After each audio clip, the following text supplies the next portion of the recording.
Hi world, welcome back to another video. It is me, Abby Abadoo, and today is another requested video by this person, and they asked if I could do a video on how to interact with guinea pigs, which is funny because I was going to do the exact same thing but for the rats, but it was requested that I do one for guinea pigs. So I'll do this one first and then the next video will be for the rats. So let's get started. Before you start interacting with your guinea pigs, it's really important that you understand their behaviour.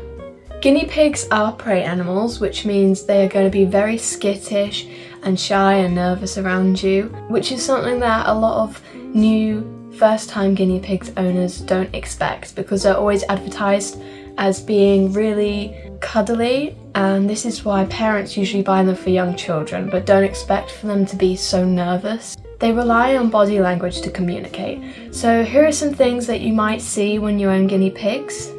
Popcorning means they are extremely happy or excited. Chutting is a soft content noise that they make when they're relaxed. And teeth chattering is a sign they're feeling annoyed or threatened.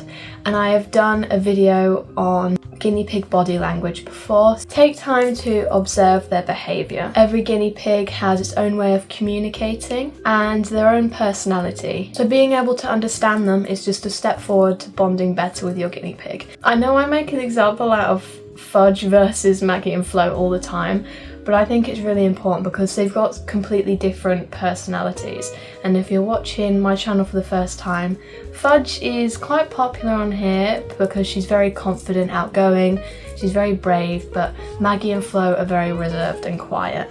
And it's really important to remember that all guinea pigs are gonna have different personalities. You don't want to push it with them, you don't want to make them nervous by chasing them about the cage to force them to be sat with you. You've just got to let them get used to you because the more you force it, the more you push back the chance of being able to bond with them. Now let's talk about how to prepare to interact with your guinea pigs. Number one is optional, but I would say if you've only just brought these guinea pigs into your house, I'd wash your hands before you touch them. I know that my guinea pigs wouldn't nip me because they can smell me all the time and they know who I am. But if you have a new guinea pig, you might want to wash your hands because all the new smells around them could make them nervous and they might bite you. This is a very small chance. I've done a video again about why guinea pigs bite, and that was also a requested video. If you smell of something that makes them nervous, another guinea pig or even a food, I'd wash your hands. Use treats to approach them. If your guinea pig knows that every time you come near them or the cage you've got food, which they eventually will learn that, then they'll become more and more confident around you because they'll see you and think, oh, it's dinner time. You could use veggies like bell pepper, which is really good and rich in vitamin C, or cucumber. You could even buy pea flakes, they love pea flakes, banana, anything like that, to encourage your guinea pigs to approach you. And like I said, patience is key. Let them come to you instead of you forcing an interaction. If you have treats like pea flakes, just hold them in the palm of your hand and wait for them to come towards you. Sometimes they won't, sometimes they will, but the fact you're sat there with food, they'll eventually be like, oh, this person means food. Now, I will do a video on how to pick up a guinea pig if that's something you guys really want to see. Being able to handle them correctly is really important to make sure they feel secure. I'm going to use a teddy to try and demonstrate this because I do not currently have a guinea pig in my arms. But like I said, I'll do a much more in-depth video on how to pick up a guinea pig one day. You want to start by placing your hand under their chest.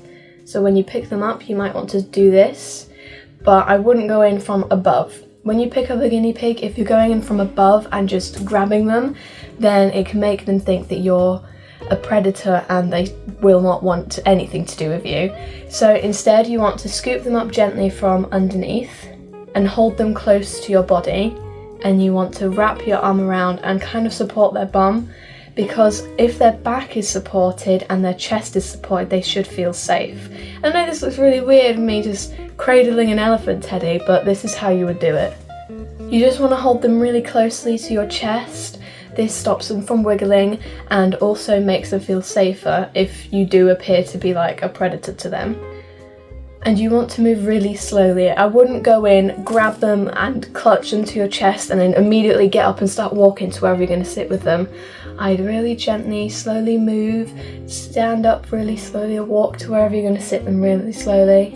And if they are nervous, you can make a guinea pig burrito with a towel or a blanket and just wrap it tightly. Obviously not swaddle them, but just wrap it nice and securely around them so they feel safe. You could also buy snuggle sacks. Personally, I've never owned one. I've always just put them in the hood of my jumper, which seems to work exactly the same. They're still close to you, and I feel like sometimes these work better because it also smells like you, because obviously you wear your jumper all the time. And now for the fun part, bonding activities. So you could have lap time. Let them sit on your lap with a towel and some treats and just enjoy the moment together. Sometimes the more confident they'll get, they'll sleep on you. Very rare, but it's really rewarding to know that they feel comfortable to sleep on you. Floor time. Create a safe, secure playpen in an enclosed area for you to sit nearby, pet them, give them treats, and they can explore, which also builds up their confidence because they're put in an area that maybe they haven't been in before, and the more they're there and the more they're around you, where you're sat with them, they'll become more used to being moved about or being with you.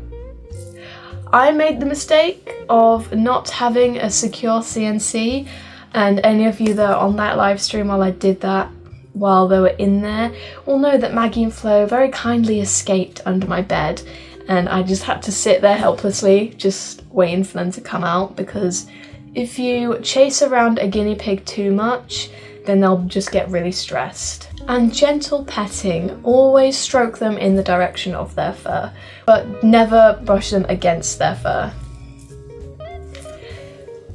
Never stroke their belly, and never hold them upside down like this, like a baby. They're not babies, and it's such a vulnerable position. They are gonna panic, they're gonna wiggle away from you. You never want to hold them on their back. And remember, consistency is key. Whenever I get a new guinea pig, I always hand feed them, or I'll get them out for free roam time, which is what I did on the second day of owning Maggie and Flo. And here is what you should never do with your guinea pigs. Never grab them suddenly and from above, like I said. It can scare them, make them feel like they're being preyed on. Don't squeeze them or hold them too tightly. Of course you want to make them feel secure, but you don't want to hurt them. And try your best to avoid loud noises and quick movements around them, which again is why I don't suggest buying guinea pigs for your children, because kids are loud and they could scare your guinea pig. And always respect your guinea pig's boundaries. If they seem stressed and just don't want anything to do with you, then leave them. Some guinea pigs, no matter how long you own them, will just not really want to interact with you, and that's fine, that's their personality. So yeah, that's it. I hope you enjoyed this video, and to the person who suggested this video, thank you. I hope it's helped you. Remember, bonding takes a lot of time, and the bond you'll create is so worth it in the end. Thank you for watching, and I'll see you in the next video.